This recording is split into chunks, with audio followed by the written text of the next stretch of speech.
கடல் படு அலையென எரிமலை வெடிபட வெளிவரு அனலென சிறுநரி அழிபட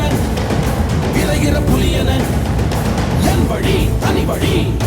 என் வழி தனி வழி என வெற்றி செல்வன் எழுவான் தன் வேட்டை முடித்தே வருவான் என் வழி தனி வழி என் வழி தனி வழி என் வழி தனி வழி என் வழி தனி வழி என் வழி தனி வழி.